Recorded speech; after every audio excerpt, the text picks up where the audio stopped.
Hello, ladies and gentlemen, and welcome back to Fresh Face Comics, the comic book podcast where a lifelong comic book reader guides his friend through the world of comics for the first time. This time, we are on a special role-reversed bonus episode of Fresh Face Comics, where I, Jacob Licklider, am the reader at this point, whereas with me at this point is Joey Morgan, who is now the aforementioned newbie. I always feel like a proud dad whenever you do the intro. It's nice.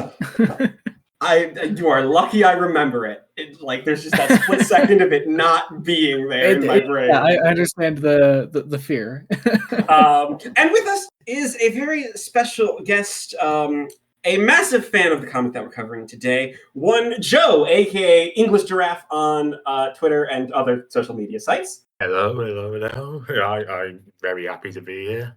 And I'm very happy to have you on. Yes. Today regular listeners. Well, I just wanted to say that regular listeners of the podcast will know that English Giraffe submits wonderful questions for our regular episodes of the podcast. But of course, very happy to have them on today to talk about Invincible. I guess for I know you wanted to introduce the comic. Sorry, you go ahead. This is weird. It feels so weird to not be the one doing You're this. not. I have control. You gave me the power. Yes, today, because Invincible Season 2 is premiering in about a week from when you're listening to this, if you're listening to this when we're getting it out, and because Joey hadn't read it, and we knew that I wanted to cover it at some point, we are starting a series of bonus episodes on Robert Kirkman, Corey Walker, and Ryan Ottley's 144-issue epic Invincible, starting with the first 13 issues that are collected in the Ultimate Edition Volume 1, which is largely, I'd argue, the first arc of the story and where it really starts to get going. But as this was sort of a special bonus thing, we decided to avoid some of the Twitter questions this time, but I do have a couple. Also, of course, we decided to do it as a bonus episode because it doesn't really fit into our main schedule. But that said, of course, if you're not listening to our regular episodes, be sure to do that. We're releasing our Marvel block at the moment. We're in between X-Men volumes at the moment, which is very cool that we're having our friend Andrew on. So yeah, lots of guests actually right now. It's really cool. Lots of guests. So that's awesome.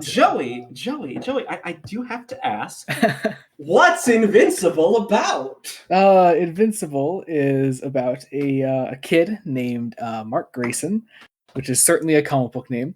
A kid named Mark Grayson, whose dad is a superhero named Omni-Man, and as Mark Grayson is getting older, he is starting to develop similar powers to his father, and it's about him learning to become a superhero himself, learning how to grapple with these powers, learning from various people in his life, friends at school, his family, other superheroes, and it's a very simple premise. Obviously, we're talking non-spoilers to begin with, so really talking about the way that premise shifts involves getting into spoilers, so I won't say such things.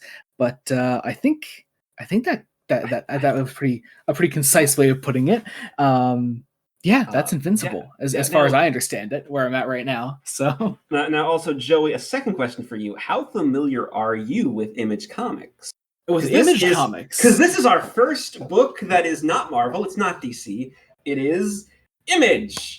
And actually, that's something I'd also like to bounce back at you as well. But I guess I'll go first. Honestly, not much. Despite being a lifelong comic book reader, I am mostly a Marvel and DC reader, a very extensive Marvel and DC reader. Occasionally, I'll go outside of other things, outside of Marvel and DC for other works. But yeah, for the most part, I have not read. Have I read pretty much any? I know I've read some Image. I'm blanking on what at the moment. Ooh, man. You read Saga? I have not actually. I mean, I read a little bit of Walking Dead back when the show was getting really big early on, but not much. Damn, honestly, I think that's it. Spawn is Image, isn't it? Spawn is, yeah. I believe it's Image. Spawn, okay, so I've read some Spawn as well. I read some early Spawn. But yeah, honestly, I think that about does it. And this would probably be the most significant amount of Image I've read so far for this episode. So yeah, that's honestly it for me. I'm assuming this is your only Image thing you've ever read, right, Jacob? Yeah, as I believe. Yeah, I mean, before we started the podcast, nearly 2 years ago now. Yep. The only comics I had properly read were in fact Watchmen, The Sandman, and Invincible. So Yeah. essentially, and hey, and now we've started to cover 2/3 of those. Two-thirds of those. Yeah. Watchmen's got to be a special big numbered episode if we're when we eventually do. I have a plan for Watchmen, so don't worry. It's all happening. I have plans. It's all working out. I will also say, actually, since you brought up the 2-year anniversary, this is releasing on October 30th, which is the day before our 2-year anniversary for the podcast. So we're having a video come out on Blood Donut Studios, the YouTube channel, tomorrow on October 31st, Halloween. It's like an hour long. Yep, that we just recorded 2 days ago. So yeah, it was fun. It was a lot of fun. So yeah, be sure to check that out when that comes out. And then actually, I don't know if you'd mind us also turning your question over to Joe here. Yes. What is your familiarity with Image?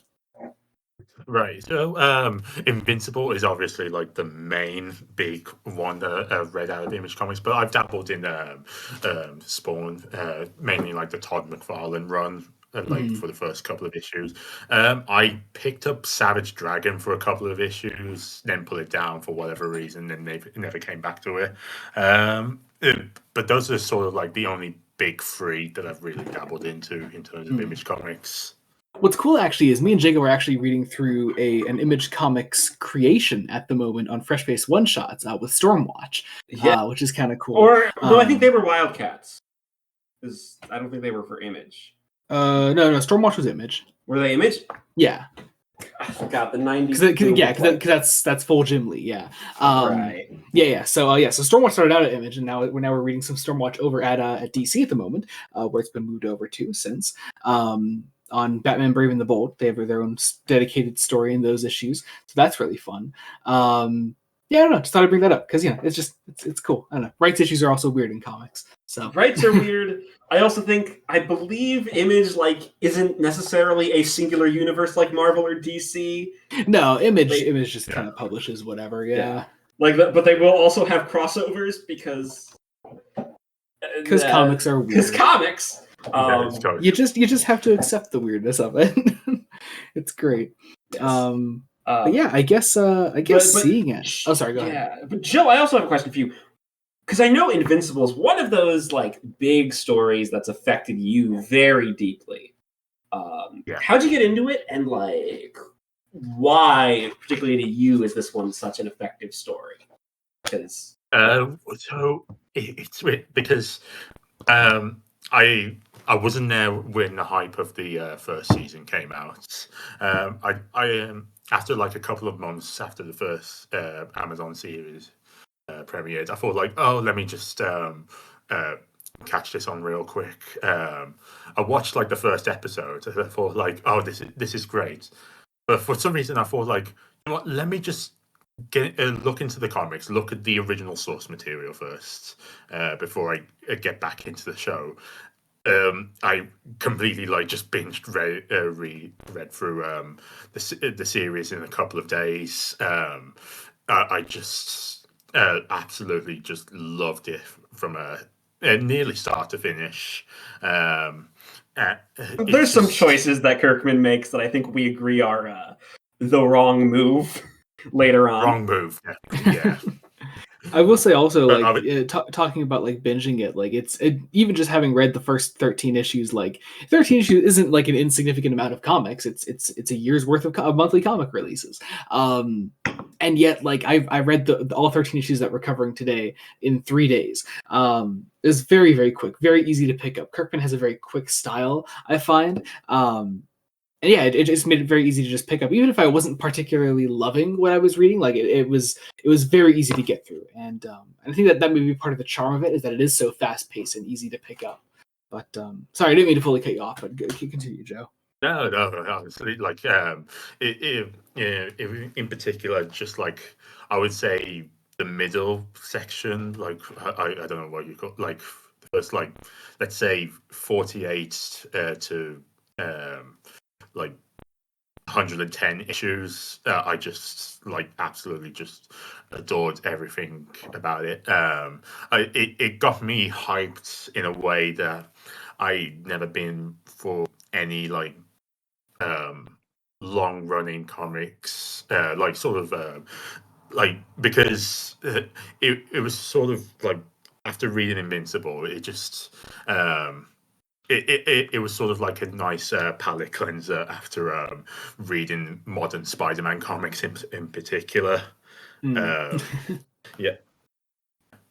Yeah, I've heard Yeah, nothing. I've heard nothing but like annoyance from Spider-Man fans about the current state of Spider-Man. Yeah. Annoyance is putting it lightly. The fact that also we've been saying that for so long too on the podcast, Jacob. Like, we brought that up a couple times, and it's still going apparently. So that's fun. But yeah, I guess also, do you have anything else to bring up? I guess before spoilers, because not doing Twitter questions kind of leaves us with it leaves us with a small spoiler section. Well, actually, I think a little context is required. This is released. This is a comic released starting in 2003, which is, oddly enough, for the podcast, I'd argue one of the eras of comics that we haven't covered as much of. We have kind of neglected it, yeah. Yeah, our big sort of era around that time would be, of course, Johns' Green Lantern, that started a little bit after. We've done a couple things around that time too, like Batman Hush and Catwoman and When in Rome. Yeah. I will say also, for like, since we're delving into Marvel now finally on the podcast, a lot of my personal favorite Marvel comics come from the early 2000s, so that will be very quickly remedied, my friend. I see. But yes, I will also say what's nice is that this is a book that is in print in several formats. I will warn anyone who's trying to pick it up. I would argue go for either the compendiums or the ultimate collections. The individual trades are incredibly short and are practically like fragments of stories. Yeah, they're as far as I can tell, because this is what the first 3 trades we're doing today. Yeah, like the first 3 trades that make up the first hardcover. And I chose this specifically because, one, if I did it by individual trades, we would be here for this would be 25 episodes, and I do not want to have 25 bonus episodes. Yeah. So what will it actually end up being in the editions that we're covering them through? Yeah, it'll end up being 12. Yeah. Oh, that's not bad. Yeah, I'm following. I'm following the way the hardcovers release it. I also argue, if to really get the point of Invincible, you kind of at least need to give yourself that first volume, because that's when like I was telling Joey, like, the big sort of problem with early Invincible is that the inciting incident proper doesn't happen until the end of issue 7. My hot take on that is I don't even think that's the inciting incident. I don't think the inciting incident is until issue 11. Because issue 7 is just more context for what we are. Issue 10 I would say is the inciting incident. But like issue 7 is more like just context. Like that's all it is. It's a twist, but it's just context. Issue 10 is the beginning of the rising action. The inciting incident, the thing that eventually is the end of issue 7. That's what kicks off everything that's going to come and spiral. And I'm gonna say it. This may be a controversial opinion, but I do actually think the show handles covering these 13 issues better than the actual monthly comic book.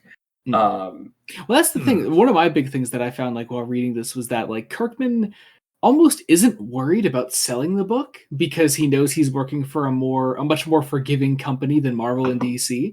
Whereas, like, you can't just like spend your first couple issues kind of dicking around before you get canceled. But Kirkman is taking that really to heart, because, like, fuck, nothing happens in these. Like, the first, and like, there's some decent setup sprinkled in there in the first couple issues, but like, there's not a lot that actually happens. It's almost paced like a 60s comic, which is weird for something published in 2003.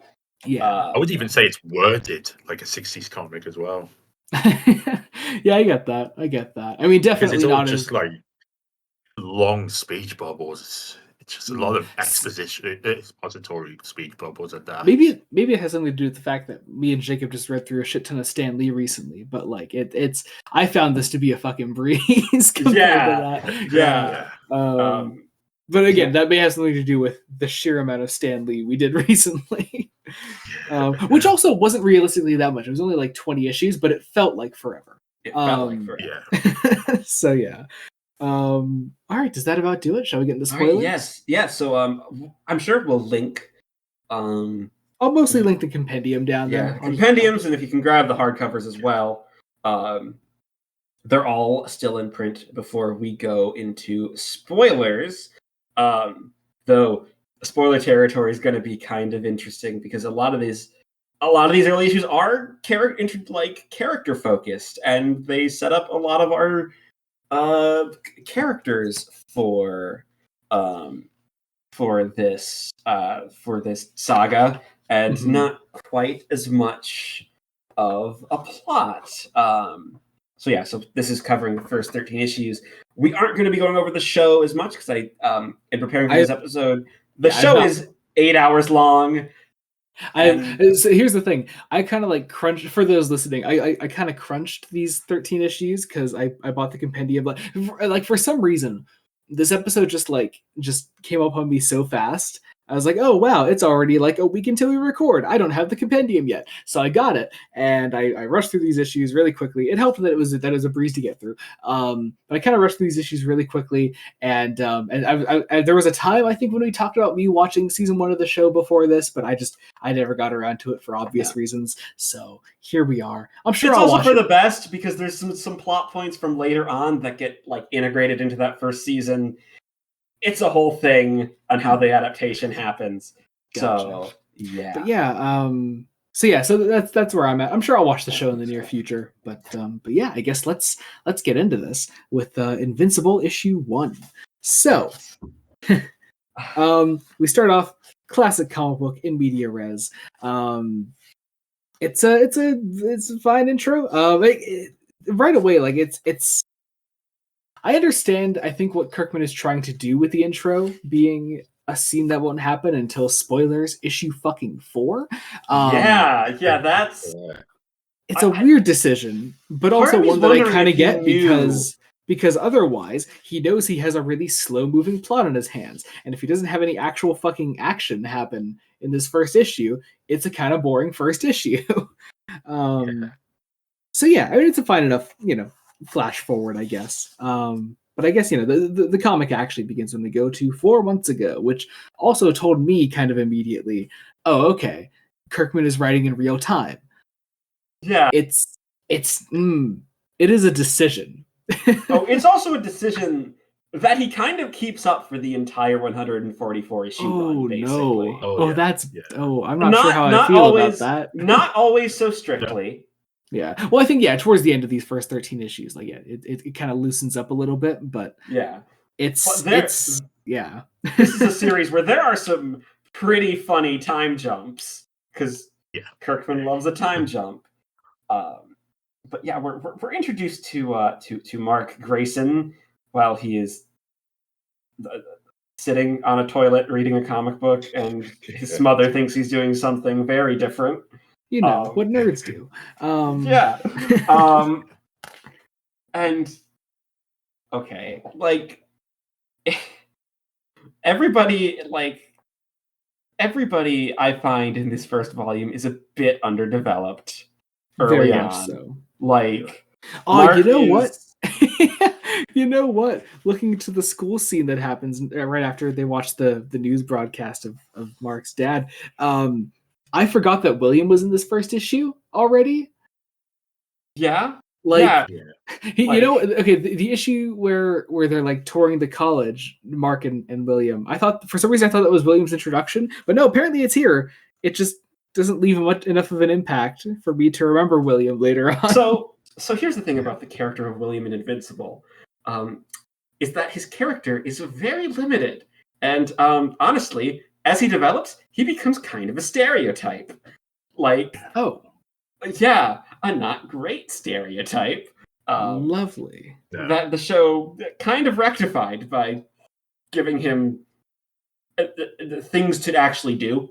Like, hey, good on them. Good on them. Yeah. I would say like the show absolutely just improves on William's character, especially in the comics. He is such an asshole. He's so mean. It must be a thing with Amazon independent comic superhero adaptations between this and The Boys. Just I don't know. Anyway, so yeah. Oh man, what is the point of the? That's right. Yeah. So we see like Mark at his job. He works at a place called Burger Mart. And he notices as he's throwing a garbage bag into a dumpster, it flies up into the sky, and and he says it's about time. So he goes home as he has dinner with his family. He casually tells his parents that he's starting to develop superpowers. And actually, I kind of fell in love with Mark's mom early on here because I just like how like casual she is about the whole superhero thing. She's like, "That's nice. Can you pass the potatoes?" Like, just a funny little moment. I enjoyed that.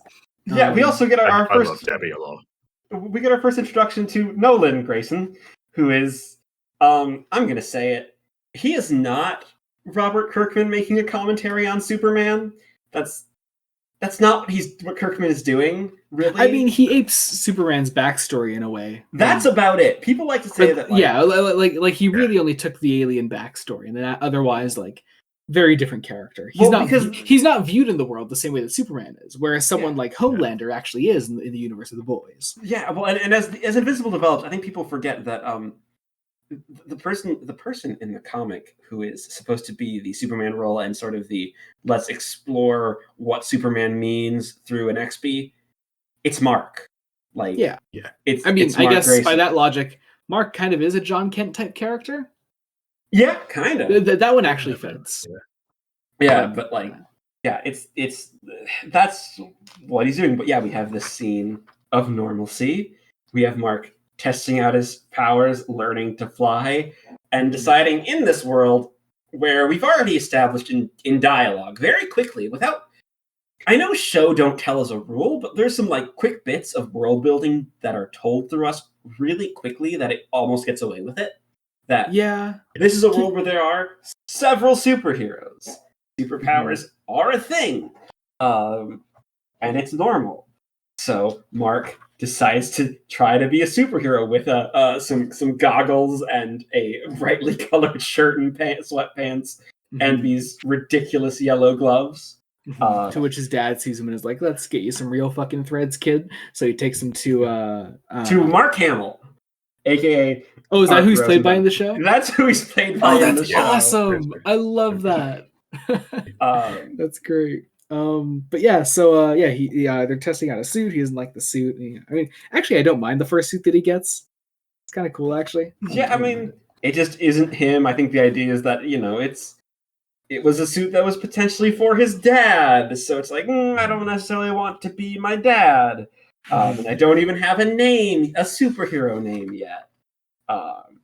So we then have some more scenes at school. I don't get what the point is of focusing on this one kid that doesn't like the teacher. It's just a weird moment that we like focus on him in dialogue for a moment. Derek, whoever this guy is. Yeah, he's a guy. He's just kind of there. It's weird. But Mark then, as he's at his locker, he decides to stand up for this kid that's being picked on. And he slams this bully into a locker. Gets into trouble for it. Yeah, for the first time, from Principal Winslow. And I do actually like. I really enjoy the way that he gets his name. The whole "you're not invincible," And I will say though that panel of his face, it's just this derpy face. I don't know. I kind of like it.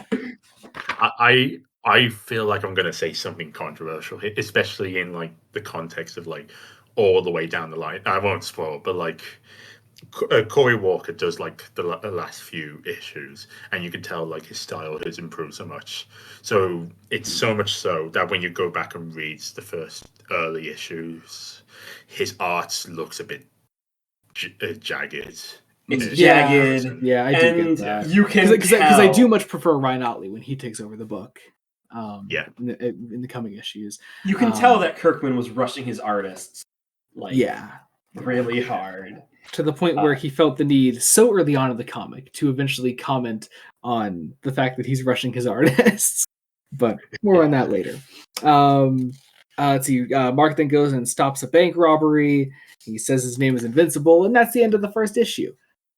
And it's, as a first issue, I'm gonna be honest, it doesn't leave a great impression. That's the thing. Like, it's just okay. It gets by. It's kind of counting on you reading the next issue, and that's not what a first issue should do. But again, Kirkman knows that he's going to be given a lot of leeway at Image. So, which, like, I don't want to say pressure Kirkman because he could be canceled. But also, like, there should be more of like an expectation set. I think. Yeah, you have to like. And maybe that's my years of experience reading Marvel and DC. I'm like, I know like what a successful first issue should be like. You know how hard that thing has to come in and hit its audience in the face. And Kirkman just isn't worried about that. Like this is only a couple years before Damian Wayne is going to be introduced, which could be like seen as considerably, introducing a legacy hero, son of a big superhero for one of the big two companies. Because we're going to be following the adventures of a kid superhero is like, that's the note that this first issue tells me the book is going to be. Yeah. And that's all it says. Yeah. It's not worried about anything else. Yeah. Which is simple. And I don't have a problem with simple, but there are just things that I feel like it should be more. Like Kirkman isn't aspiring to do more with the book at this time, at least. It seems like. It just doesn't spark as much as it should. Yeah. And Kirkman, I say, doesn't actually really... This is more of a problem of sort of the middle issues. Doesn't quite get as much of a focus. Like, his focus reined in for a while. Yeah. Because, so we move on to issue 2. And we open on... Converse to the first issue, it just a giant block of text, pretty much. A block of text. Yeah. This is let's give Nolan Grayson Omni-Man his origin. Yeah, and it's doing what it set out to do. It's a play on the Superman origin. Comes from an alien planet, advanced alien society, with the twist that instead of the planet blowing up, the reason that he's over on Earth is because these aliens began this sort of like exploration of the universe program that Nolan wanted to be a part of, so he became part of it, came to Earth, fell in love with a woman, and now we're here. It's a fine enough origin. Actually, could be really cool in the future, especially given what they do with it later. But at the time of reading just issue 2, I was like, okay, that's a cool kind of different play on the Superman thing. All right, his planet's still out there. He's still a hero. But yeah. Do we know how far in advance Kirkman was planning? Like, did he have the twist planned out at this point? I've got something for that, but I'll wait until issue 7 because I did find an article before starting. Oh, okay. Cool. Yeah. So that's, and we find out he's telling this to toddler Mark playing with action figures. Mm-hmm.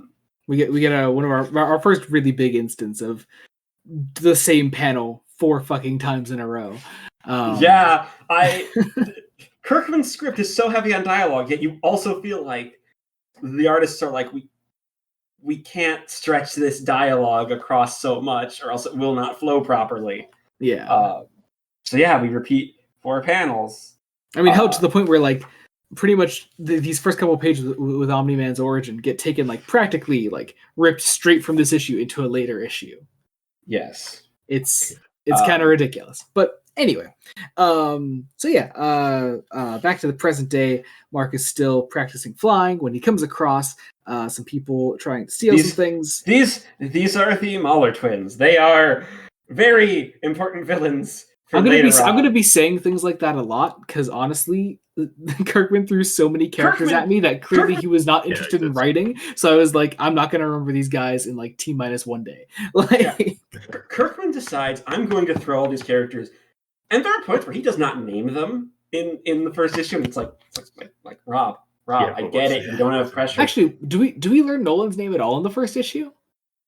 I don't think so. Oh, what a comic! Because Debbie calls him honey and Mark calls him dad. Yeah, that's pretty good.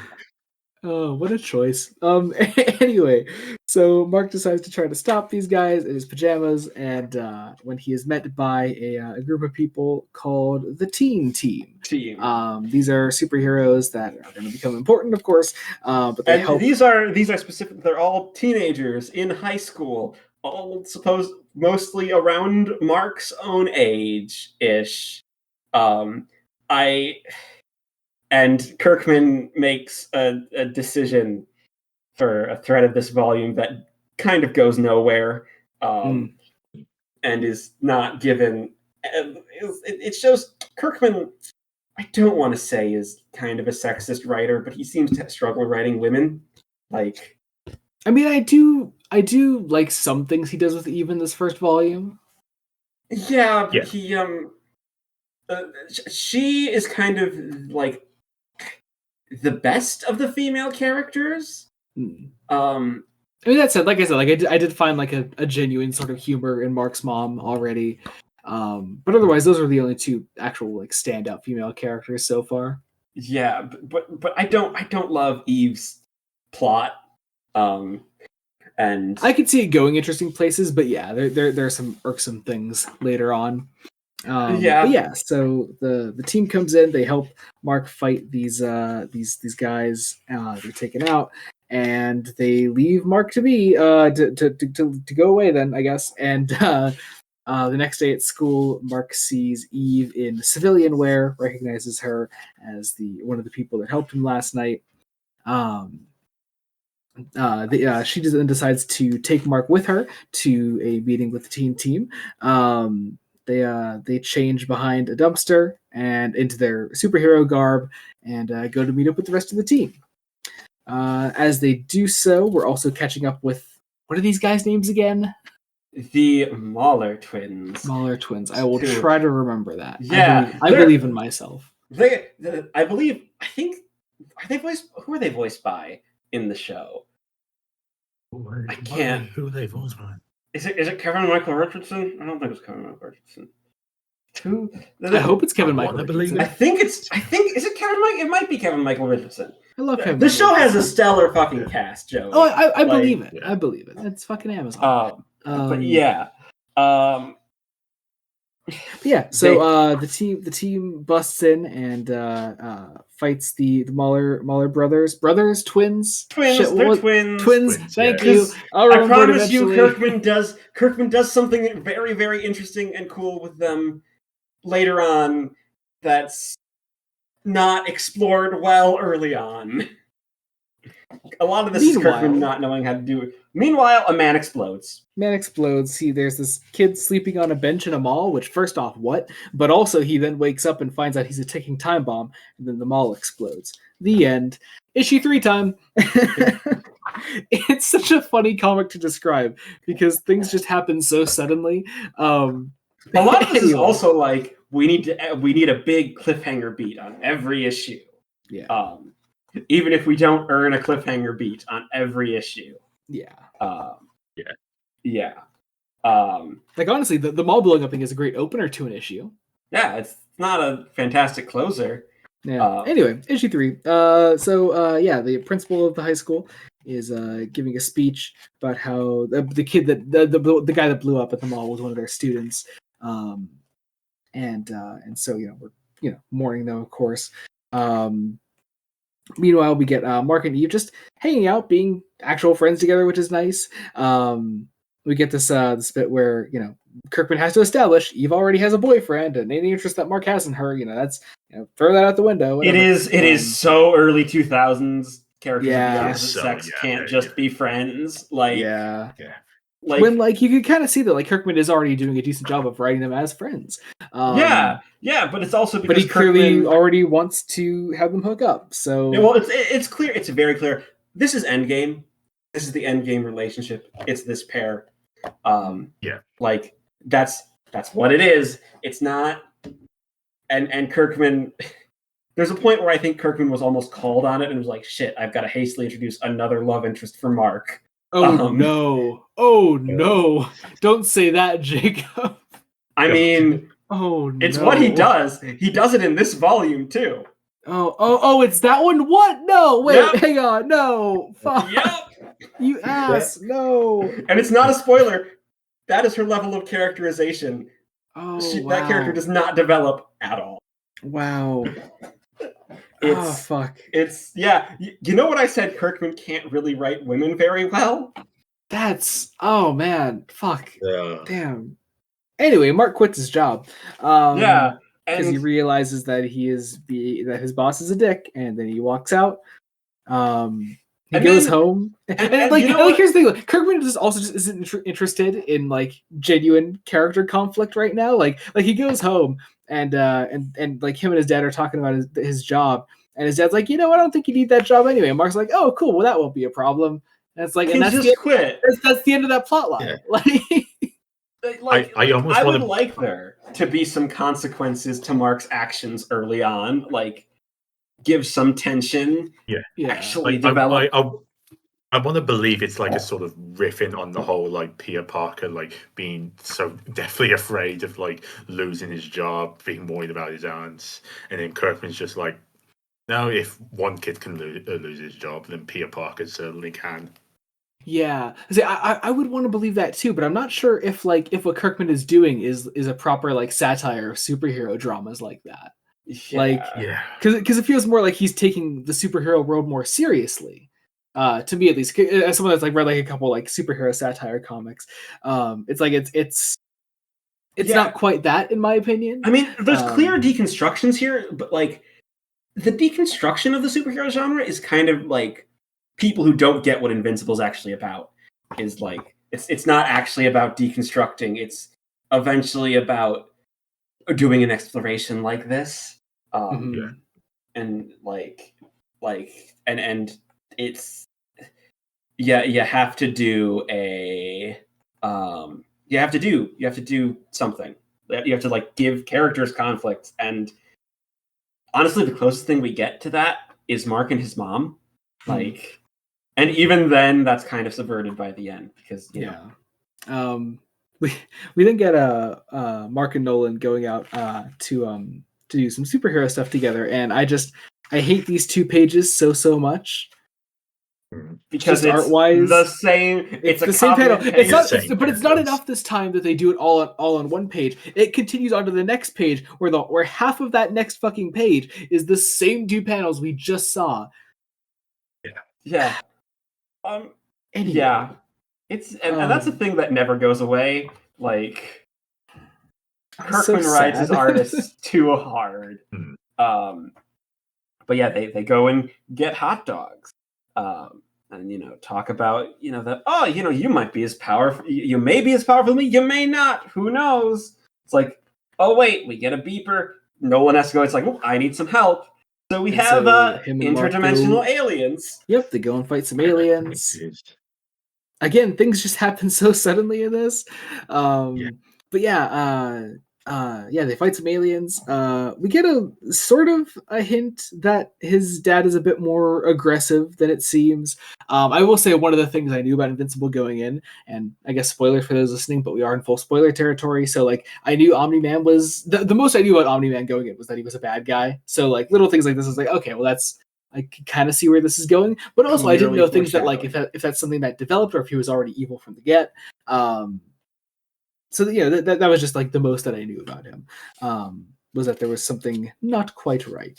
So a moment like this, kind of I could see what is happening there, and also, god damn it, I just noticed the next fucking page. Yeah, is the same fucking panel, but with a yellow sky instead of a blue sky. God damn it. Yeah, there is not. But we get so they defeat the aliens. They find another bombed up kid in the mall. And well, Omni-Man takes the kid and throws him into the sky before he blows up. Because I think the implication is that there's nothing that he could actually do to defuse this bomb. Mm-hmm. Which although also like is super speed one of Omni-Man's powers? Yeah, technically. Because like I don't know, maybe like Like, I don't know, throwing him up through the ceiling was the best thing he could have done. Anyway, whatever. Then an alien shows up and grabs Omni-Man and takes him to another dimension, to which Mark says, dang it, goes home, tells his mom, and actually in a really funny moment, his mom's like, well, that's more pork chops for us.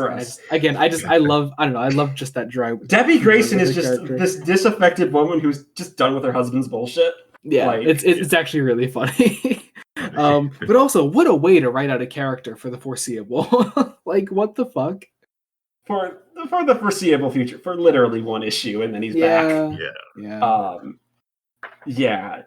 So, but hey, we're at issue 4. We've got to wrap up this first arc, because that's how this was collected, as the first arc, as for the first 4 issues.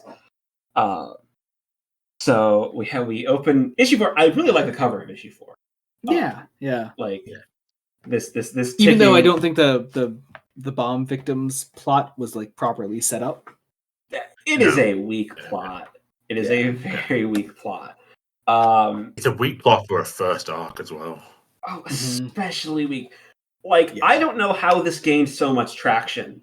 Honestly, I would rather like the interdimensional aliens thing be our first plot. Yeah, well, and here's the thing. Here's the thing. In the show, because they adapt a lot of these stories, some of these get expanded. The interdimensional aliens get a fairly nice expansion. Oh, that's good. Yeah. So, slight spoilers for the show. The twist at the end of episode 7, of issue 7, is the end of episode 1 for the show. I believe you told me that already. Yeah. So, a lot of this happens where where the show very much wants it actually is going to we're going to play with the dramatic irony of knowing that Omni-Man's a villain, but nobody else knows this, and we're gonna by drawing that investigation out, because that investigation isn't paced great as presented in the book. It's like 2 issues ish, and we're actually going to be able to play around and then expand on some of these bigger plots to actually fill time and not be beholden to this weird pace. So issue 4 starts with Mark looking for Eve, going to see Robot, the leader of the teen team, who is literally just called Robot. That is his name. I like to think this that fucking metal cylinder sticking out the back of his head is like a man bun. I don't know. I mean, that's fitting. That's very fitting for where the character goes. I'll say there. Okay then. But yeah, Rex and Eve arrive, and there's some dialogue, and then we go over to Mark's house. He sees his mom, and we learn that Omni-Man's still not back yet after a month, because again, this book is working in real time, which is an issue when you're not packing your issues the way you should, like with events and plot progression. I will say, this one page, we actually get some, it's a great character moment, an actually great storytelling beat. But I feel like I would feel more for that if, for me, Omni-Man wasn't gone for less than 10 pages. Yeah, no, he's got to be gone earlier, and we've got to be spending more time with these characters. These characters aren't very deep characters yet. I'd argue Mark is the deepest, but that's because he's also our point of view character. But even then, well, that's the thing is Kirkman. It feels like Kirkman is only really interested in writing 3 characters, and all the others they're just they're just kind of background dressing at the moment. Yeah, which is a shame. So we then get another sequence at school discussing the mall bombings that Mark is just trying not to think about. It's maybe we should search for clues. And then we get a bit in English class, where through this very long dialogue sequence, it's a history class. It's a history class. Whatever class it is. Mark and Eve talk for literally 2 speech bubbles, and the teacher immediately slaps their asses for it. And calls them out. And we play this everybody thinks they're dating, but Mark has to say she's not my girlfriend, which causes everyone to laugh, and That everyone is laughs, and also then he says that she's not his girlfriend. That's it. That is I such imagine- an early 2000s thing as well. Yeah, that's got to be so. That feels already tired by 2003 standards. right? Yeah. But then we move on. They get a call from the team that they're still investigating the bomb victims. So they both change into their superhero gear. Yeah, well, we hear out that, oh, surprise, your physics teacher just happens to be a former weapons engineer for Globitech, a military sanctioned research firm. I wonder who the villain is. Like, and so they go to his house to ask him about it, and then he actually in kind of a fun subversive scene. The usual dumpster spot is taken by two lovebirds. That. But I was going to comment on the scene with the teacher afterwards. How he's like, oh, okay, you guys got me. Well, I guess I'm just gonna start revealing my plan. And also, I also like that what Invincible does is it's very easy to figure out our superheroes' identities. So he knows it's Eve Mark like immediately. He's like, you're not even wearing a mask. Just come on, I'll tell you about my evil plan. And so he reveals that he is one of the bombs himself because he figured he was going to be caught. And so we get the replay of our very first scene from Invincible, finally, 4 issues in, which also we couldn't be bothered to make any new art for it. So we just repeat the exact same pages again. And then Mark returns to talk to Eve to tell her that everything's kind of dealt with, I guess. Then as Mark returns home, Nolan also returns home from his interdimensional adventure, and that is where we close out the issue. Pretty much. We have a nice closing line of anything interesting happened to you two. So Mark recaps the issue. Turns out that Nolan has been living the last 8 months freeing this army in another dimension, and Debbie's reaction to both that is, "That's nice. Who's ready for dessert?" It's fun. It's just fun. I like it. So. On to actually one of my favorite issues of this collection. I was going to say, now we get to an actual, I really love this issue, actually. This is a really great issue. Yeah, it's awesome. Honestly, if I were rewriting early Invincible and I had to and I couldn't do the big twist at the end of issue 1, this would probably be my issue 2 or 3. I wouldn't spend so much time with a very weak plot. I would do this because we have. We start with Mark, answering the phone, as well as with his mother, because this is 2003, and that's how phones work, and landlines. And then he talks to his dad. His dad is like, "Hey, I'm kind of busy. You have to get up into into Earth's orbit and fight this alien. You got about 12 minutes." And Mark is like, "All right, I'm on it." And so he goes out. How am I going to breathe in space? Oh, that's right. Yeah, because he could. That's right. He could hold his breath for. Omni-Man could hold his breath for however long. So it means that Mark could do okay as well. So Mark goes into space, holds his breath, and is attacked by an alien. It's a very simple setup. This is Al the alien. It's so fun. Who has one of the best designs of the entire series. Yeah, it's a really fun design.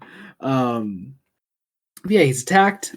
This fight begins. The alien begins communicating with him telepathically. So Mark begins communicating right back. What is the character's name again? Alan, the alien. Alan, that's okay. Alan. And so through their fight, Mark is like, "Hey, actually, what's going on here?" And Alan's like, "Well, you don't actually know anything about this? Wow, they didn't debrief you or anything."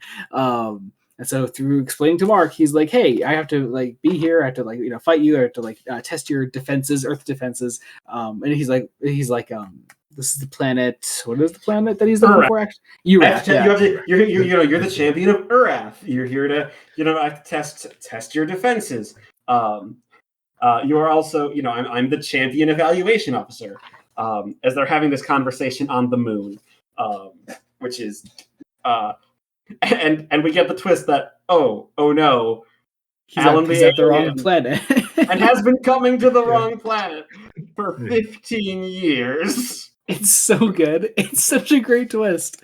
I love it. I love how his yeah. pupils shrink. Yeah, yeah. It's so fun. So they just part ways. We get this really cool moment where Mark just from the moon looks up at Earth and it's like, hey, that's really cool. Well, this is one of those character defining moments for Mark that, like, yeah, he's a superhero, but he's willing to talk to his, like, a foe that he to ascertain a situation. Yeah, where we've kind of been shown that Omni-Man isn't. Yeah, and we can assume that pretty much most of their superheroes on Earth at the time are like the same way. Yeah, it's cool. It shows like what actually makes Mark unique in this world. It's nice. And so he explains to his dad what happened, and Nolan chops up to like beginner's luck. Very dejected, like, oh, my son didn't beat the alien to a bloody pulp. But we end the issue on another zinger of Mark has to do his homework instead of going to bed. And that's that issue. It's actually like one of the best issues in the collection. I really, really love that one. But yeah, going into issue 6, which I had to laugh looking at this cover. I was like, oh, that's not even going to happen in the comic, is it? It doesn't. It doesn't. It doesn't. There are just times when you can tell things like that. Which this is, I should say, the penultimate issue to be penciled by Corey Walker, who leaves after issue 7. Which he doesn't even pencil all of. Yeah, no. Yeah. So this is his last full issue on the comic. Hey, good for him. So yeah, we get this opening scene of Mark and Nolan playing catch. But they're throwing the ball all the way around the world to catch. Yep. Fun idea. Fun idea. Yeah. And we get the first almost hint that, one of these days I've got to tell you something. We will need to talk eventually. Ever so slightly. Ever so briefly for like one line. But hey, William's on the way and you're going to go tour college today. So that's going to be the plot of the issue. We get Debbie telling them... That's actually what happens. no flying in the house. He goes off with William. We get a scene of the teen team together. Well, first we do have to know that Nolan and Debbie are in a very loving relationship. Oh yeah. Very horny. Love it. And then we find out that the teen team robot is actually leaving the teen team for the Guardians of the Globe. So he's disbanding the team because he's like it's not going to work. I'm leaving for the Guardians, and you're all not going to be teenagers forever. So fuck it. Why be the teen team? And again, Kirkman just throws no conflict into this. It's just, oh, okay, cool. We all love you, robot. The end. It's just like, I would love some friction between our characters, just a little bit. And the friction that we end up getting plays into such an annoying trope. Yeah. Not great. Oh man, I am already forgetting who this guy is on the next page. So this is Black Samson, who is... Oh my god. I forgot. I didn't realize how early I forgot who this guy was. Yeah, I forgot who he was by the end of the collection. Damn. Yeah, well, he's here because he needs to be... We need a red herring. Mm-hmm. Kirkman has realized... I think Kirkman was ready to start to do the big twist at the end of issue 6, but then realized, oh shit, I haven't actually set up any potential red herrings on who might actually have done the deed. Mm-hmm. So yeah, he is Batman crossed with Black Lightning, kind of. Except we have an actual Batman parody next issue. So yeah, whatever. All right, so we're at the college. We get this weird running joke where every new person that meets William asks if they can like shorten his name, and he's like, "No, I just like William." And that is the funny haha. Well, also William's being a dick about it. Also, William as a character just has to notice how hot all the ladies are. Wow, that is his character trait. Wow, and woman. Woman. Yeah. Yeah, that's all it is. That like I don't need like that's every college scene here. We meet the old lady, what's her fucking name? Mrs. Thatcher. Her name is Mrs. fucking Thatcher. She passes the kids off to her assistant, who's David, who also asks if he can shorten William's name, and everyone acts disgusted when William's like, it's William actually, and that like just it's not funny. It's not amusing. Like I don't know, man. And I'm sorry. My name has a diminutive that I don't ask that I ask not to use. I have never seen someone react like half of these people react. Like people react like they're disgusted. Like, oh, Yeah. do you like William? And it's like, who acts like that? Right? Like whatever. It feels like such an early 2000s joke too. Yeah. Also, what is this scene between those two college sequences? You see, this is a thing that Kirkman likes to do. He likes to set up he does what's called a brick joke.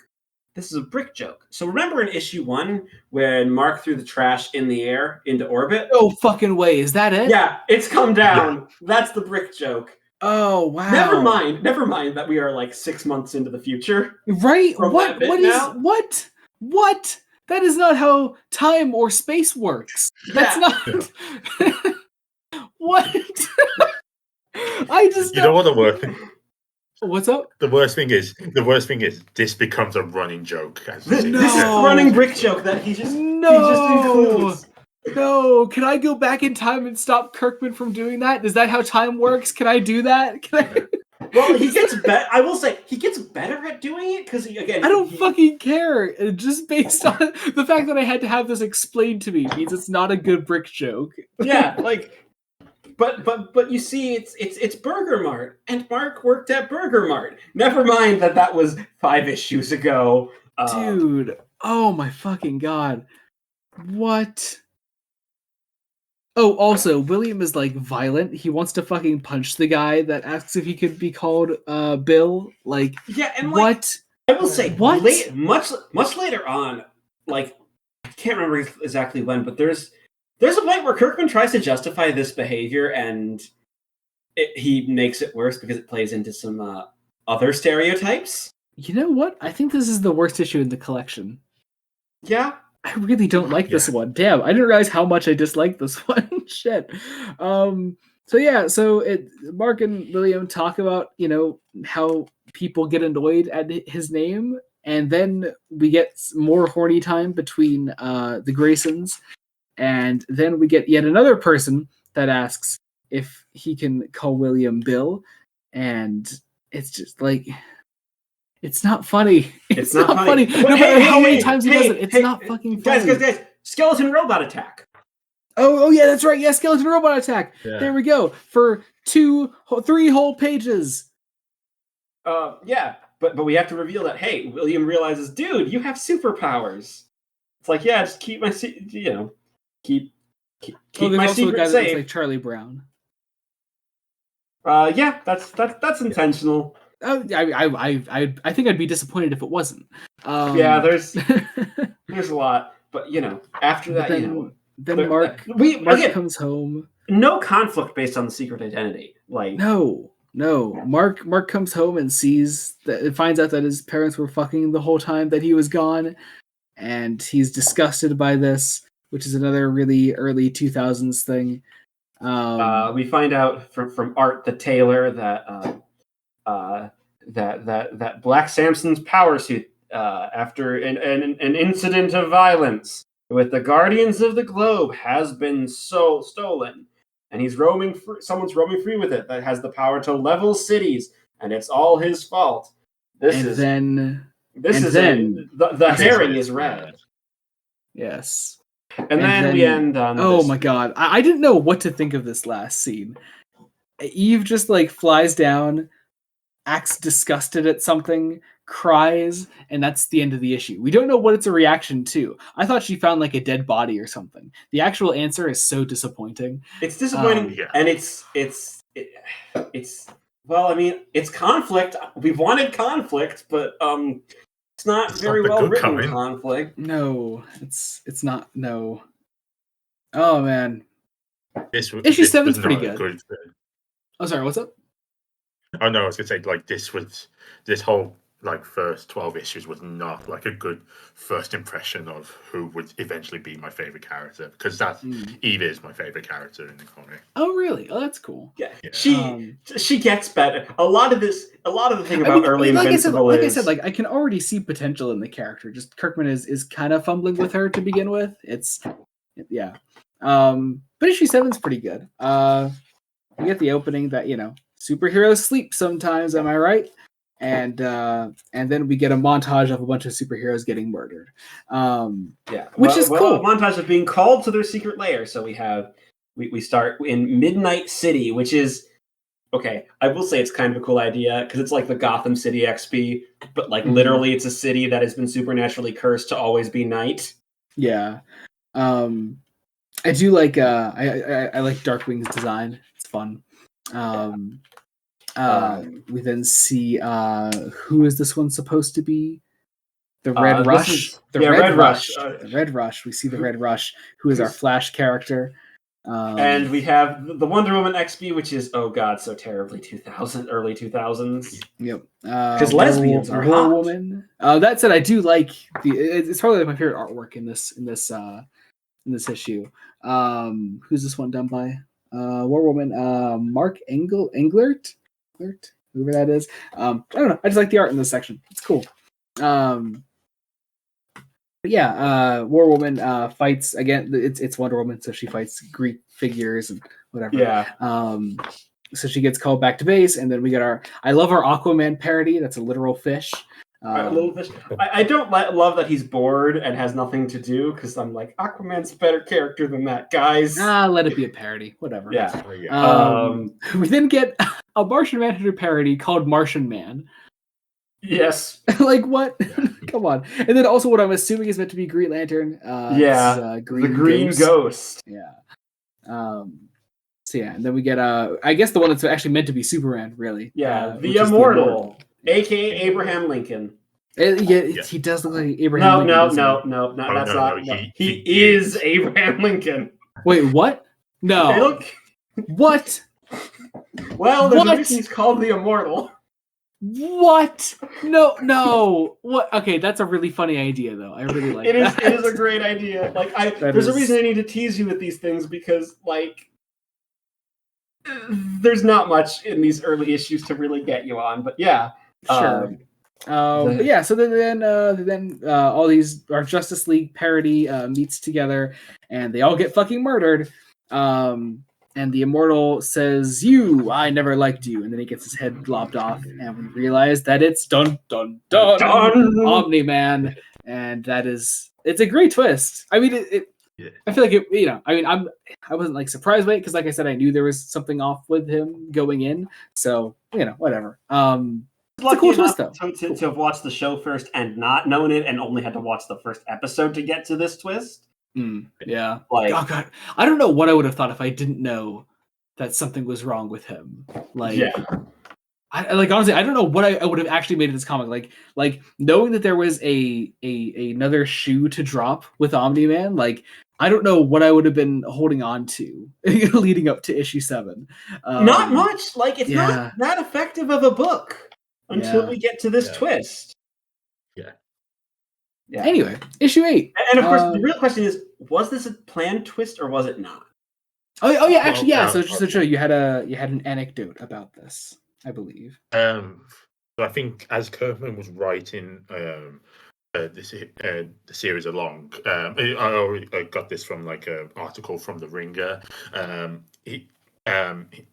Like the issue, the series was almost like sort of towing on the line of being cancelled. So like Kirkman sort of thought like issue 13 was going to be like the last issue.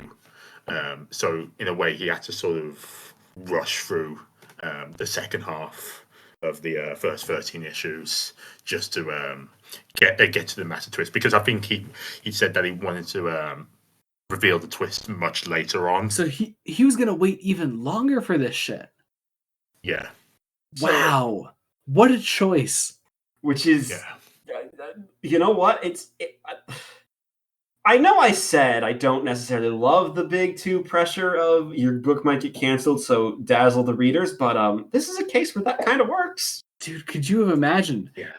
Also, imagine going to a third-party publisher that you can trust with like not immediately canceling your idea, and even they're like, "We're gonna cancel your idea," because you've messed up that badly in the early issues. Wow, God. Anyway, issue 8. Oh fuck. Issue 8. Yeah. So we're actually doing things now. So we get Mark being Nolan being told about the death of the Guardians of the Globe. Meanwhile, Eve goes to see Mark and cries that her boyfriend was cheating on her. So and that's the plot. In the show, Rex is voiced by Jason Mantzoukas. Who is that? Have you seen Brooklyn Nine-Nine? No, I've not. Okay. Then I don't have a point of reference. He's a perfect asshole actor. Like, okay, fine. He has the perfect voice. But yeah, Eve's plot is, oh no, I was cheated on. Great. Wonderful. And then as she is crying on Mark's bed, laying on his lap, Mark's mom walks in and thinks that they're a thing now, and so she gives them a talk, and that's it. That's all I can say. Like, that's all that happens. Like, it's just it's at least conflict, I guess, but like not really. Yeah. Also, Debbie doesn't even know that like the Justice League has been murdered. Well, the Guardians of the Globe, they're basically the Justice League, have been murdered. Because Nolan just waltzes in. It's like, hi, if I didn't know here, Mark, we got a funeral to attend tomorrow. The Guardians of the Globe are dead. But yeah. And then the plot begins. Mark is walking with William through school, and a woman walks by, hands him a pink paper, and walks away.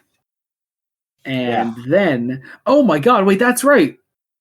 Oh, wait a second, I just realized. What did you just realize? Why we focused on the kid that was a dick to the teacher. Yeah, because he gets turned into a bomb. Okay, damn, wow. Gets reconstructive surgery, and this book is paced horribly, isn't it? Damn. Yeah. Wow. It's really bad. I didn't catch that. Damn. Okay. Also, you want to know who that girl was? Amber, right? That's Amber. Yeah. That's Amber. Being as relevant as ever. I know people hate the show version of Amber, but I guarantee the comic version's worse. Oh, people like to say the comic version is some amazing character when she's not. Bro, there's no fucking way. There's no way. Well, here's the thing. In the animated show, they changed her design so she's not white anymore, and they made her kind of assertive. Okay. And they made her have flaws, and the show presents her as a flawed human being. So strong non-white female character with flaws. You can imagine how those corners of the internet are going to take that. Yep. Voice, I want to say it by Zoe Kravitz. No. I was just looking up the cast. Zazie Beetz. Zazie Beetz. Why was I thinking Zoe Kravitz? I don't know. Maybe I have Batman on the brain. Maybe. But yeah, so. Which, by the way, I just saw that also that Kari Payton is Black Samson, and that's awesome. So. Ooh, that's gonna be fun. It was. He was, but he was barely in it. Like. Oh, really? It was. Yeah. Well, it's weird. A whole thing. Because anyway. Okay, so tension between Mark and Eve because love triangle apparently. Yeah. Like come on. Anyway, Mark fights a guy dressed as an elephant, which I'm pretty sure is meant to be a play on the rhino. It has to be. Yeah, it has to be rhino. Yeah. And then let's see.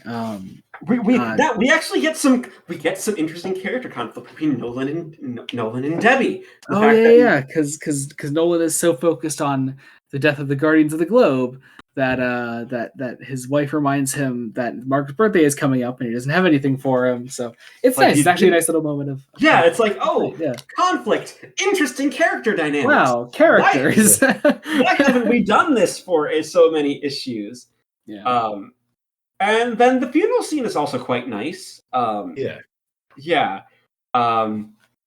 It's in DC. You have, basically a bunch of superheroes showing up, as well as some supervillains to pay their respects to the dead Guardians of the Globe. We have Black Samson's butler. Just roll with it. Who had the power suit, crashing the funeral for our big action sequence of the issue, and he is he is swiftly taken out. It is literally the butler did it. Yeah. That's all it is. Also the Mauler twins are here because to pay their respects. Because the Guardians of the Globe were a worthy foe. Yes, I like that little detail. Like it's nice. Oh, it's like that little Lobo appearance in Funeral for a Friend, like how he's actually like sad that Superman's gone. It's cool. Anyway, but yeah, so the funeral is over then. Eve goes to the team, sees that Rex and what's her fucking name? Her name is Duplicate. Oh, okay. It's a pune. I'm sure I will remember that. So she gets mad, flies out. Mark goes home and sees that the Amber, the woman that gave him the pink paper, gave him her number, and that's where that scene ends. And then William is outside his house throwing rocks at his window, and asks Mark to take him flying, and actually a pretty funny scene. However, Mark also says this is so gay, so also very casual early 2000s kind of homophobia. Which is something that is made so much worse in retrospect because of what Kirkman does with William. I'm so worried. I'm so worried. God damn it.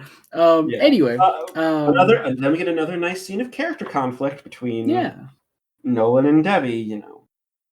Where Nolan's Nolan's cover is that he's a award-winning author, and he just quickly writes out these books, partially based off of true events that he knows from his adventures in space, to just bring in a bunch of money.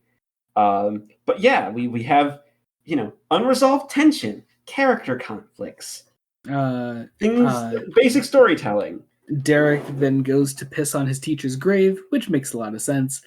And then there are these other two guys that are going out to grave rob their fucking teacher. Do we know these kids? No, these kids are going to they're grave robbing at Arlington Cemetery to take... Oh, that's right. Oh, that's right. Yeah, sorry. It's not the teacher anymore. It's the immortal now. That's right. Yeah, honestly, if I were in charge of this, I would shift this first grave robbing scene to just before the Debbie and Nolan scene. Or even earlier, because it's a good character beat to fill time for Derek. Even if he's not like a big character, it's a nice enough little beat to actually. The fact that these two things literally happen in the same scene, it's weird, but. Yeah, these guys are like grave robbing the immortals so they could drink from Abe Lincoln's skull and become immortals themselves. And then the Mauler twins show up and are like, "Hey, well, you saved us a lot of time," and that's the end of the issue. Yes. We then move on to issue 9. With. Look, I know I've already told you there's a massive Star Trek parody in our second volume of X-Men. Yeah, I forgot about this Star Trek parody. But then there's another Star Trek parody here, which is very fun. I haven't started TNG yet, but it's fun. It's fun to see. We then see Alan the alien show up to and save them. Save them as he's on his way back to his home. Well, planet. this time here's the problem. He's back. Where's he going back to? He's going back to Earth. That's right. Because he found out that there's a Viltrumite on Earth, aka Omni-Man, and we don't see. There needs to be a scene in between that establishes. Oh shit! I need to go and warn this guy that there's a Viltrumite on their planet. But yeah. So anyway, aftermath of Mark's birthday party. They watched a bunch of zombie movies. Wait a second. When did he have a birthday party? What? Off screen. Because of course, because we time jumped. That's right. Yeah. Anyway. We time jumped. But Mark and his dad watched Day of the Dead together, and it's nice. But then we get introduced to one Cecil Stedman, and Don. That's his name. He's telling Robot what he's doing now that the Guardians of the Globe are dead. It's like, hey, the government is authorizing you to make a government-sanctioned Guardians of the Globe. Donald's going to be your liaison to the government. I hope you never meet me again because I am shady government man. Nice character moment. Then we get a scene of internal conflict for Nolan Grayson of we need to talk. We need to talk. I don't know how we're going to talk. It's one page. It's very nice. Yeah, it's such a shame now that Kirkman is rushing has to now rush to the end a little bit. We then get Don Knotts from Three's Company. He follows this janitor follows Mark and Eve to behind a dumpster trying to catch them, and then they obviously fly away. I don't know, it's funny. Anyway, Debbie, that's her name, Debbie, right? She is called by she calls Art the tailor because it's like, hey, how do I wash your superhero tailoring? Because no, I actually shrunk my husband's once and he never let me wash it again, but I need to do my son's. Which this scene doesn't advance the plot forward, but I'm so glad we have it because it's just a funny little scene of what are the logistics of superhero costumes being cleaned? It's fun. It's nice. Mark and Eve fight the Lizard League. The Lizard League. Okay. Yeah, it's because we need to establish tension between Mark and Eve because Eve was cheated on and she's put all her walls up and is very annoyed and doesn't want to go to the superhero auditions because of Rex. Like, rightly so. That's what this scene is doing, and Kirkman does not have the skill to write a plot like this properly. It's not good. But then Robot wants Invincible there anyway, but Invincible's like, I can't be part of the team because I have school, and so he's like, all right, well, you could just watch them. And so we get a scene of Rex antagonizing a child, for which he rightfully gets punched by her in her monster form. Yes, because this is Monster Girl. We don't actually get to see the auditions, really. We get, flashes. I think it'd be really fun if Kirkman took the time to world build and introduce us to some of these characters before they get announced as part of the new Guardians of the Globe. But especially the members of the team, that team that we haven't really gotten because we haven't. The only audition we do actually see is one of the failed ones. This guy that's afraid of the things in his audition that he has to fight against, and that's it. Yeah. And then we go straight to introducing the new Guardians of the Globe, which is Duplicate, Shrinking Ray, Monster Girl, Black Samson, and Rexplode. As long as he promises to behave. Yeah. So, that's a thing. And Mark is like, well, I don't have the time to be part of a team. So, Mark goes home for dinner. But Robot straight up offers him. He's like, hey, if you ever just want to come on the team, you can be part of it. Yeah, you're a very strong hero. Yeah. Yeah. So we get it. Was there no further investigation into who killed the Guardians of the Globe? Nope. Yeah. Like what?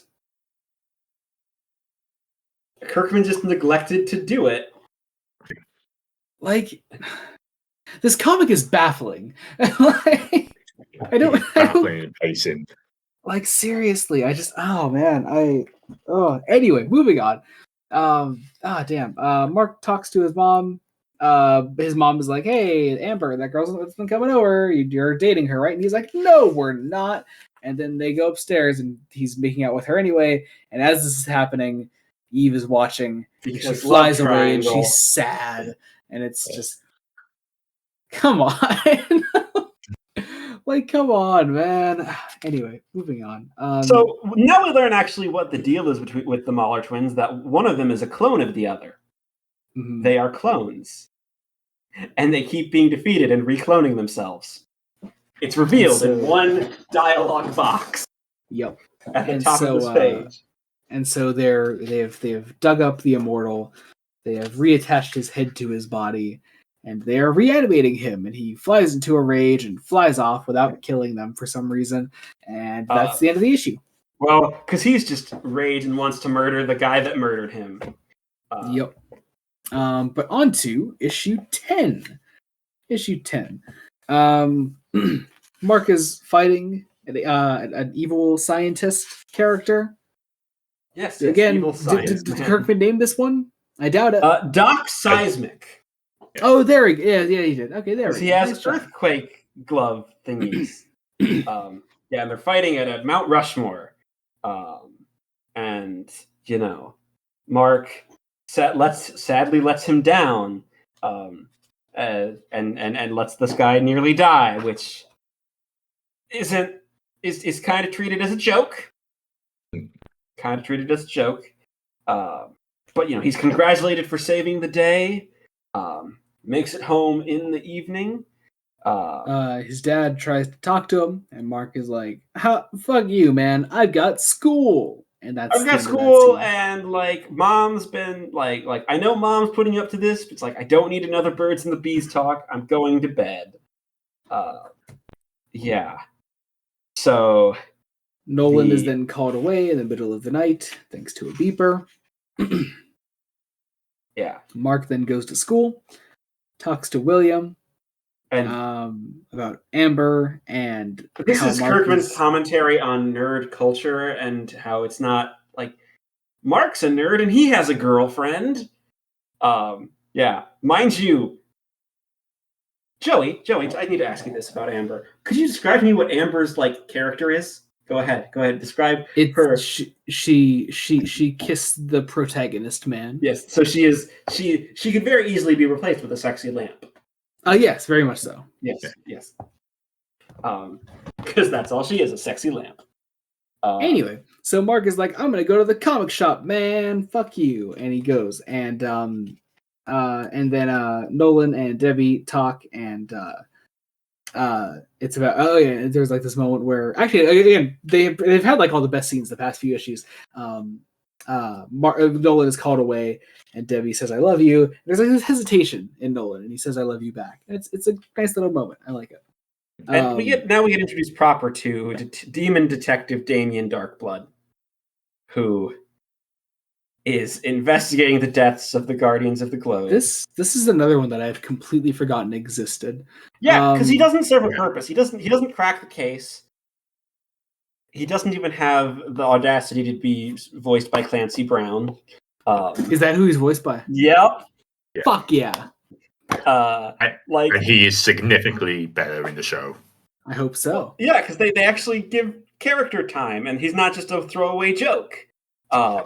So we have a scene with Black Samson confronting his butler in prison, which is nice enough conflict, but we really don't have enough. I didn't know these characters. I have no reason to care. I think Kirkman is kind of expecting you to know the character archetypes. Yeah, but that doesn't tell you about the characters, really. Yeah, just telling me that this is basically if Alfred killed somebody, it's that doesn't do anything for me, man. It I would feel something. Sorry, you go on. I was just gonna say like if Alfred killed somebody, I'd feel something, but also I'd probably feel that it was really out of character. But that's beside the point, you know. But whatever you were gonna say, I guess the next. No, it just doesn't help as well that this is, as far as I can remember, this is probably like the last scene between the Butler and Black Samson. So that sort of like arc is just sort of gone and done with at this point. Quietly Wait, dropped. like the Butler never shows up Yeah. again? I think he doesn't show up again. Jesus. Anyway, best scene coming up now. Best fucking scene. 2-page joke of at Mark's local comic shop, Philip Schaff, the creator of Science Dog, which is this like I love the Science Dog sort of background element in Mark's room, and that's like the comic that he's been reading. It's a nice little like character thing that like just flies nicely under the radar. So Mark like runs to get all of his comics out of his car. He obviously super speeded He's home. Going back home, yeah. And then he goes to get them signed, and it's really fucking funny. I'll just read the dialogue straight. It's so good. He's like, "Hi, Mr. Schaff. It's great to meet you. I brought a lot of stuff. You don't have to sign it all if you don't want to. Lay it on me, kiddo. You paid hard-earned money for the stuff. Least I can do is deface it with my illegible scribble. Gotta say, man, I'm amazed at how you get these things out on a monthly basis. It seems like so much work to do it in such a short amount of time, and you're never late. Actually, a lot of times I'll just reuse art that I've already done over and over. It's good for dramatic pauses and when stuff doesn't really change from panel to panel. Most people don't even notice. Don't you think that's kind of cheap? Not really.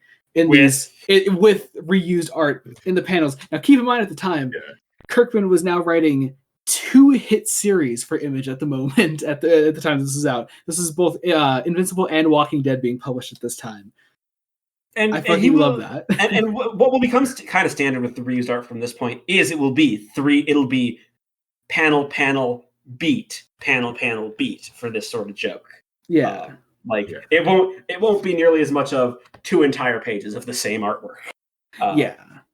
Also, at this point, but like we are long into Ryan Ottley, and you like, I know we didn't comment on it, but like Ottley and Walker, have similar enough styles, but Ottley is just far more refined. And definitely. Clearly understands the tricks more to like help with the pacing. But we then have cut over to Omni-Man saving some people from a giant monster. Literal fucking eldritch horror there. Yes. Like, I love that design. All before he is attacked by the immortal Abraham Lincoln. And Omni's like, wait, you should have stayed dead. And we have, some great action. We finish up at the comic shop, and Mark sees this fight happening and immediately becomes concerned. And he runs off. Debbie eventually sees it, and you see Omni-Man. Here's the thing, like, as far as I can tell, at least, and try not to spoil, I guess, future things if it is relevant. But she doesn't know that he was fucked up and evil, right? Oh no, she doesn't know. That's what I figured from that. But she sees it on the TV, and like, it's almost like she's kind of putting these dots together. In that moment, she's putting the dots together. I will say the way the show adapts it makes it a lot more explicit. Like, she gets to be a deeper character in general. Good, partially because you have Sandra Oh playing her, and you're not gonna. This is a show that knows it cannot waste its actors. It has very good actors. So Omni-Man kills the Immortal again, fucking Injustice Superman Joker style. And this is an Image book, so you see all the blood, as you should, and the guts. Mark sees this all happen. He flies up to his dad, shocked, and to which Omni-Man says, "Son, we need to talk." It's this 7 is where everything changes. 10, I think, is where I truly started enjoying the book. That is fair, because like, especially, I mean, like 5 was great too. I love 5 because Alan's an iconic character. But like 10, I think, is like where I'm like, okay, things are actively going to start shifting, not just in the background, but for Mark himself. Like, his world is beginning to change now. And it especially helps that issues 11 through 13 are a continuous banger. Like, it is. Yeah, totally. Like, Kirkman decides, right, I'm mostly not going to do some time jumps. There's some time jumps near the end, but they're like actually well done. Yeah, they're meant to actually make sense. and we actually and there are time jumps that have montages that help bridge the gaps. So yeah. So issue 11 with this stunning bloody arm of a cover. Yeah. And then the opening page being literally the same pose that Nolan was in issue 2, taking us into a shit ton of reused art because of fucking course. However, this is specifically redrawn art. I would argue this time it's actually a stylistic choice because it's the change because it is surprise. Literally just recontextualizing the Viltrumite Empire is a bloody imperialist eugenicist empire of basically Ubermensch. Like, they, it's like, well, we will be your benevolent dictators as long as, you accept us and you don't fight back or anything. And but the first sign of resistance, we are going to do the genocides. Yep. It's a great backstory. It really is. Omni-Man is a fucking monster. Yeah. But then he describes, meeting Debbie for the first time, how it exploited this sort of weakness that he found in himself, and he just sort of gave into it. And it's really interesting. Because the idea is that, so when the Empire started to grow thin, it's like, right, we will be sending one of our fierce warriors to each planet that we wish to conquest to live among them for centuries, and eventually prepare it for an actual takeover. And that's what Nolan Grayson is. And he kind of started to become human a little bit, and became very possessive of the planet Earth. Mm-hmm. He became very aware of the Guardians of the Globe, who he saw as a threat one day. So he knew that one day he would have to eliminate them eventually. But he then, didn't realize that he, was going to fall in love and raise a human progeny and prodigy for himself. And there's some actual really interesting internal conflict here. Right away, we're adding so many different layers to Omni-Man's character, not just in that, he lied to Mark, but also he's pointing out flaws in himself. And it makes, a character that could just be, fucking horrible, evil, Nazi type character, but Superman into, a character that was destined to be that, but found something genuinely more in himself, and now he's forcing himself to back into his old ways. It's a really cool idea. And then there's this one line, and it's the line that essentially is what breaks Mark, even though it's not made explicit. It's, do you have any idea what our lifespan is? The older we get, the slower we age. We can't all live among these frail things. Your mother is little more than a pet. Yeah. Because he then goes into this monologue about purity, and it's this builds to this idea of, I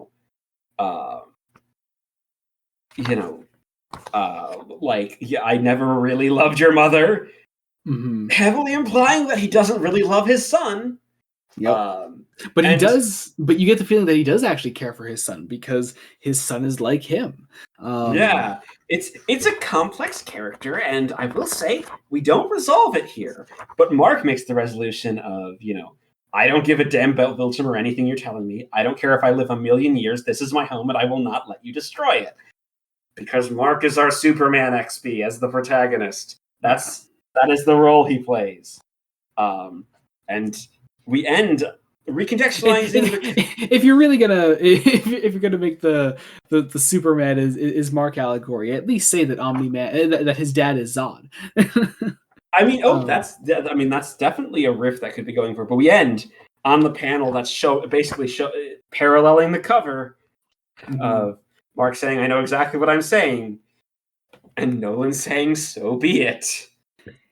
And issue 12, despite being, it doesn't take long to read. It's a very quick read. There's not much dialogue. It's mostly art, but the cover kind of tells you all you need to know. This is what happened next.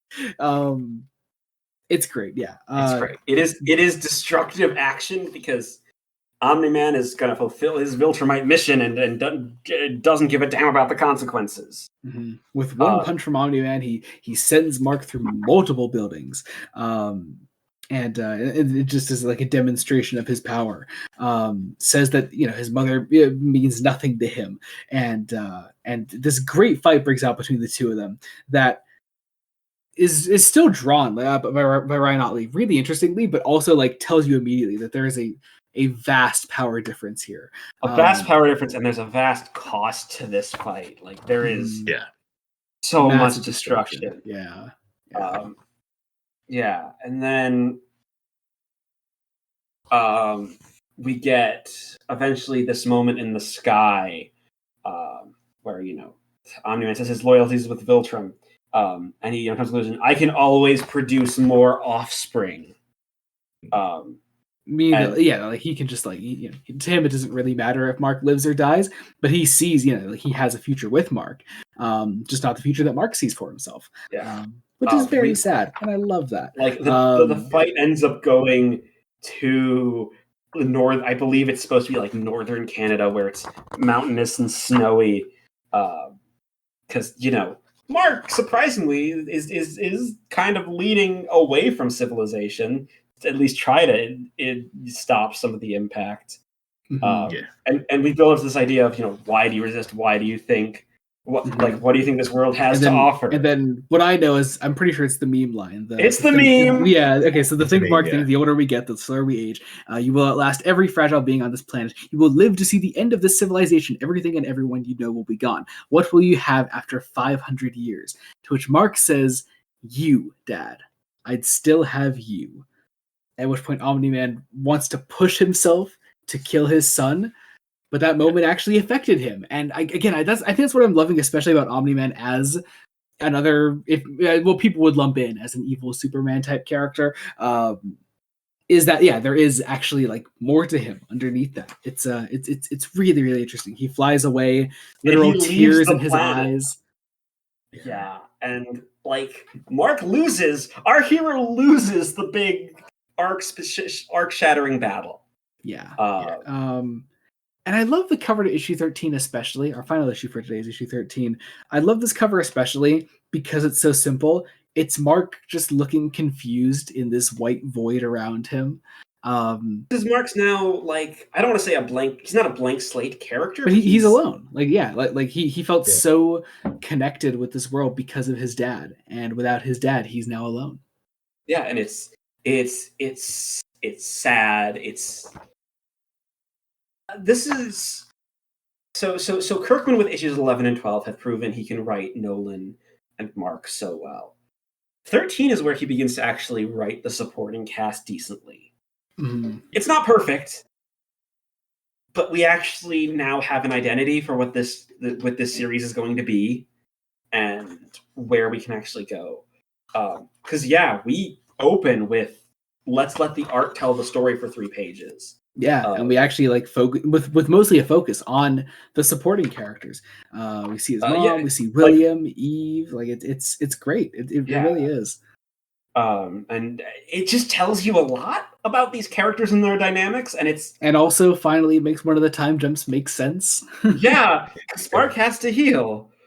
So, government agent Cecil Stedman has an offer for Mark.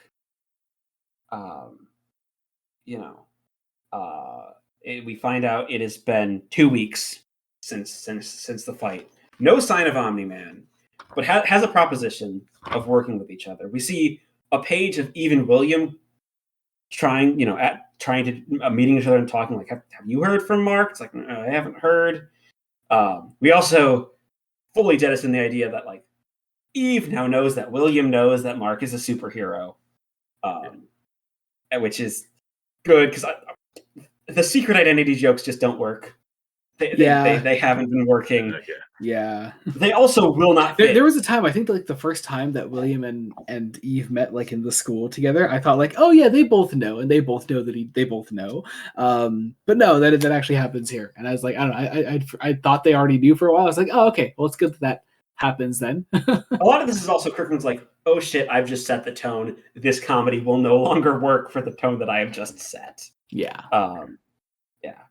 So we find out that the government has arranged a backup story that Nolan Grayson died in a car crash, and that his several novels have left, have not only gone way back into multiple printings, are going to provide Mark and Debbie enough to live on for a very long time. And Eve, which is nice. It's actually just a nice way of just, I don't know, like establishing like a status quo for our characters, and like in the aftermath of this like big like shattering event for the world. It's nice. Yeah, it's great. We have Eve go to the new Guardians of the Globe and ask, like, "Hey, robot, could you try to find Mark for me?" Because there's also a great moment of like Eve's like, "Yeah, I will be in the same room as my ex, but I'm not speaking to him because he's a dirty cheater." Makes sense. And we find out that robot can't basically let anyone know where Mark is. All he needs to know is that he's fine. He's healing from his injuries, but that's all you're going to get. Also, the Guardians are on a probation because they are nowhere near powerful enough. Mm-hmm. The one point I think where this issue like falters next is this next bit between, again, I can't remember the fucking guy's name. Cecil, that's it. Between his meeting with Mark, it's just it gets really bogged down by like Kirkman kind of struggles with portraying this big clump of exposition in an interesting way. But I don't know, maybe that's just me. I do like the idea of the sort of like light reflective room here that it's can't very see it around him. We set up the clandestine government organization very much as a real clandestine government organization. Mm-hmm. I feel like Kirkman is kind of riffing on making fun of people who believe that they're putting chemicals in the water supply, because this was like 2003. Alex Jones was like, his madness was just starting to be on the rise. He was still on radio at this point. Mm-hmm. But it's this whole idea of, hey, you're going to be Omni-Man's replacement and we'll make sure you're taken care of, but you are a dog to the government. Yeah. We then actually get another genuinely nice scene between Eve and William, which is cool. They're like, Mark's okay. They want to like go out to eat to celebrate. It's nice. It's a nice moment. Mark comes home with his mom. Debbie just immediately goes upstairs, completely distraught. Mark then gets a beep from the beeper. Gets a scolding from it that like he needs to like be in costume before he actually like answers it. Just a fun little moment before he goes to meet up with Alan the alien once again. And again, just I don't know. I love this character so much. He's so good. But yeah, Alan is there to like he was hoping to warn Mark and Earth of the threat of the Viltrumites, but obviously that has already come and gone. He doesn't have much of a function there. Mark catches Alan up on what happened. Omni-Man was his dad and all that. And we end just again on a really funny but also kind of like somber note. That Alan's like, "Hey, what are you gonna do now?" Mark is like, "Finish high school, I guess." It's just it's a nice moment. It's great, and it's a pretty great way to end this first collection. So yes. So that was Invincible Volume 1, well, the Ultimate Collection Volume 1. Could you imagine if we just did Volume 1, dude? Like, I would never read Invincible again in my life. There's a reason I said, well, there are several reasons why we're doing the hardcover mapping, because no, that initial volume is not good. It's not. Yeah, this is honestly probably one of the weaker volumes of the entire series. Actually, question for Joe. Like, as someone that I know that really enjoys the comic, would you like? How would you like personally go about like trying to introduce somebody to this comic that was really struggling with the early issues because like it felt to them like nothing was happening? That's tricky because from like this perspective, because I've got the compendiums, but if I were to introduce someone to the compendiums, like I feel like they'd be too overwhelmed. So I feel like giving them the Ultimate Edition might have to be like the sort of best option, because on like on one side, like you've got like the first half, which is really weak, but then I can just say, but the second half really picks up. But if I just give them just like the first 6 issues, no, I really doubt anyone would like carry on. Yeah, and like I also wonder, like, as I guess for both of you, then, like, for when it comes to like, if somebody was struggling with it so much that they were asking like if they could like skip to like a specific issue or anything to like is there anything that like would you say like there are times when it would be okay to skip, or do you think like it's one of those things that like you need the full context of the early issues to fully get it? It's very much like Sandman, where you need the full context. It's one continuous story, one continuous writer, and only a handful of maiden artists. If someone is struggling with the early issues, I would recommend, honestly, watching the show first. Like, I know that like it's an adaptation and people are weird, but like the show does a really good job of like distilling the themes and expanding what needs to be expanded and massively compressing or just straight up cutting things that need to be cut. Like this is like, I'd say the Ultimate Collection, it's good. The first 13 issues is eventually good, but the early stuff is just so bogged down. Yes.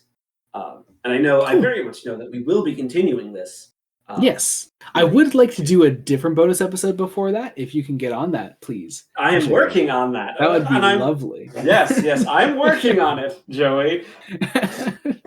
But yeah, I'm sure that's something we'll talk about more between recordings. Yes. But yeah, does that about do it? I think that does it. Well, I'd like to start off closing out by thanking our friend Joe so much for coming onto the podcast. I'm sure anything to promote other than Twitter things? Not really. Because, no, that's fine. That's fine. Although please do follow English Giraffe on Twitter, at English_Giraffe. Is that it? Correct? I think. Yeah, that's correct. Yeah. Okay. All right. I've said it enough times on the podcast. I should know it at this point. But yeah, I'll have that link down in the description below. Please follow our friend Joe. It's just great takes all around. And also, if you're a fan of Doctor Who, because that's a lot of what it is. So, yeah. Or on whatever platform takes the place of Twitter, because which I'm sure we're all still figuring out. Otherwise, I'll leave mine and Jacob's link trees down in the description below. Check us out on our socials, wherever you want to follow us. Be sure to subscribe to Blood Donut Studios. Leave a rating and subscribe wherever you are listening to us, be it Apple Podcasts, Google Podcasts, Spotify. I don't know. I usually say Spotify first. I don't know why I went in a different order. It's just whatever comes out of my mouth, I guess. What else? I will leave the book linked down in the description below. I'll leave an Amazon link to the Invincible Compendium. That will be down there, so you can check that out as well. If you're not familiar with the comic at all, that is there. I think that about does it. Jacob, you want to close this out? Shit, I don't remember what the outro is. It's very simple. You just say, repeat after me. Thank you all so much for watching. And until next time. This has been Jacob Licklider. And Joey Morgan. And it's been Joe, aka English Giraffe. Goodbye. Goodbye.